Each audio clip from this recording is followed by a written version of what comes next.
No one wanted to work the night shift at Whitmore Hospital, especially not near the East Wing.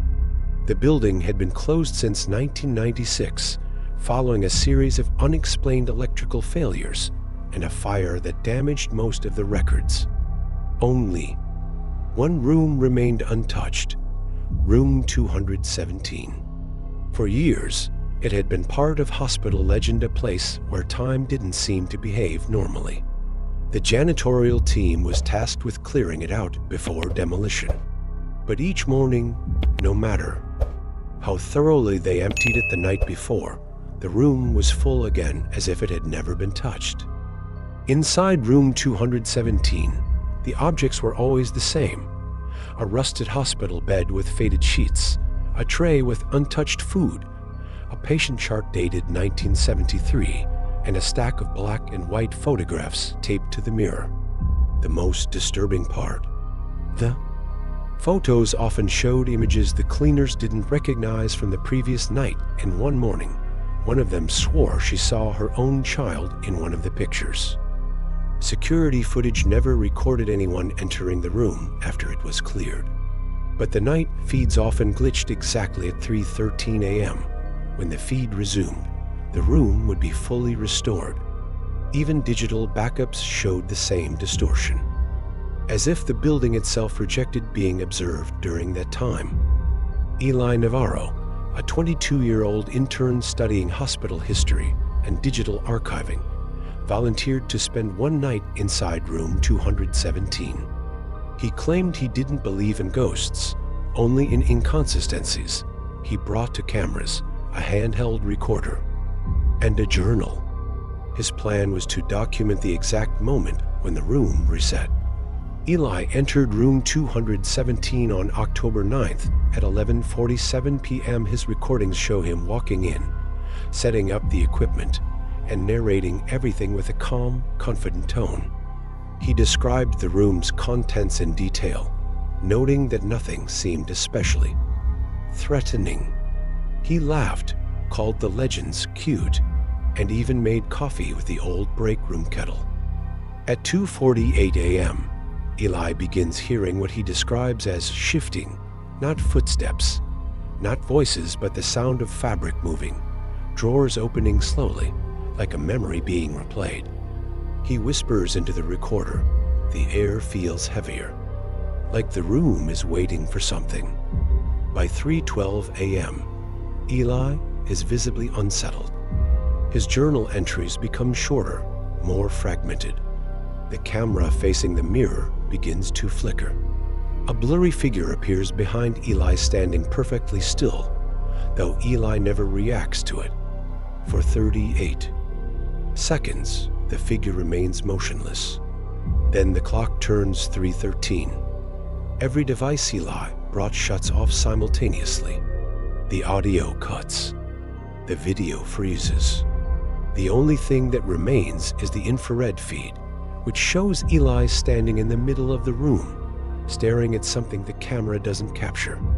For exactly 1 minute and 13 seconds, he doesn't move. Then slowly, he turns to face the mirror. At 3:15 a.m., the camera comes back online. The room is completely different. It's not the same room 217. This one is fully operational, brightly lit, and clean. There are two nurses in old-fashioned uniforms standing beside a bed. On the bed is Eli, unconscious but breathing. One nurse looks directly at the camera. She smiles. The footage ends there. Eli never left room 217. When the demolition team entered the room the next day, it was empty. No equipment, no journal, no Eli. Only the original decayed bed, the old food tray, and now a new photograph on the mirror. Eli, asleep in the bed, with the two nurses behind him. Attempts to trace Eli's signal or recover his footage from the cloud failed.